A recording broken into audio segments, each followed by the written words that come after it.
we know we need infrastructure, more infrastructure, especially the health sector, which I'll come to later. How do you intend to clear that debt and also implement key infrastructure projects that we can't do without? You can't reduce the debt. The reason why we got to the stage where we're using 98% to service debt is that the debt you borrowed was not productive. You didn't put it into productive assets. Indeed. So it was consumed. So when you borrow money and consume it, your debt increases, your servicing of the debt increases. But if you put it into production, your value increases. And I've given these examples everywhere with several countries. We're not the only country who is borrowing. There's nothing wrong with borrowing. I say it morning, afternoon, night. It's what you borrow with the federal funds that is different. I give you an example. People say I've used Bangladesh, so let me use Japan. Okay. Japan is owing 230% of their GDP. But per capita in Japan is still about $48,000.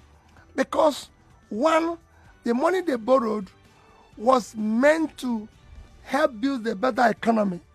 It was properly invested. It was to save the country from collapsing. And most of the money is that were domestic investors. And Japan is still the highest holder of U.S. treasuries. Singapore will cite every day. People don't even know. Singapore owns more than 100% of its GDP in debt.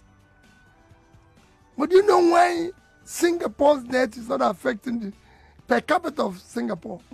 Because they have a law which says for every money you borrowed, it must be for investment in the future. But here we borrow it and we consume it. So we're not looking when the person of the money comes, because we have no money to pay, is affecting our earnings. So what we need to do as a country is to first change that borrowing pattern. Right. And make sure that our borrowings are for investment. What about accountability? One of the things that Nigerians complain about is accountability for government officials. It's a simple thing. That's what I'm saying. If you're doing the right thing, you wouldn't even, if you have budgets, because you have a budget.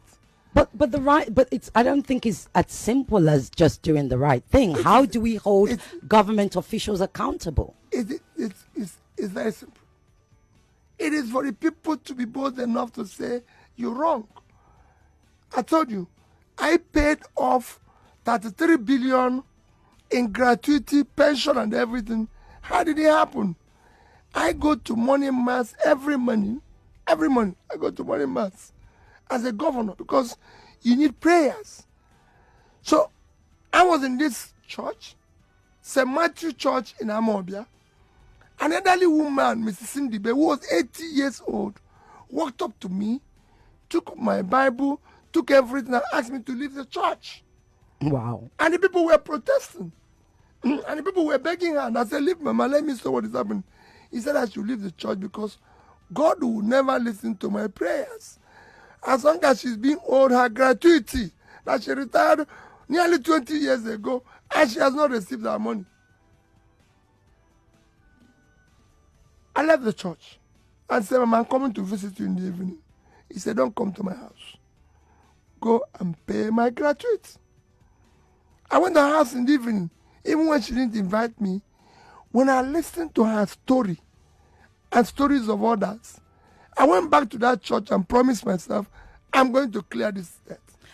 And 8 years after, I paid 33 billion naira.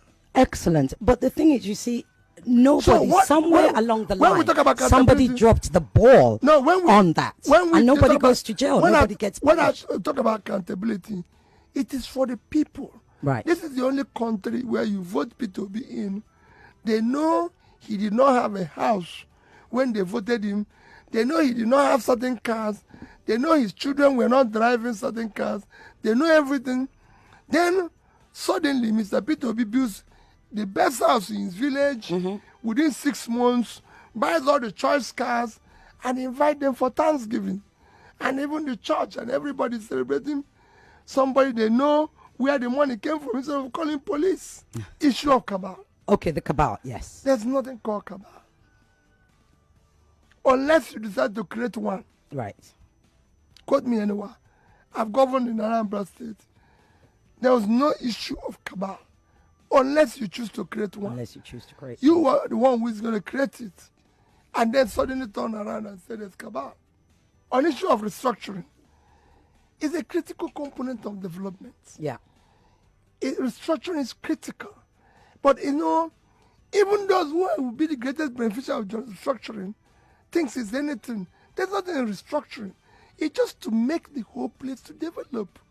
That's why I always say that restructuring is like fixing the engine of the vehicle but to make it work. People think it's about division. No, it's not about division.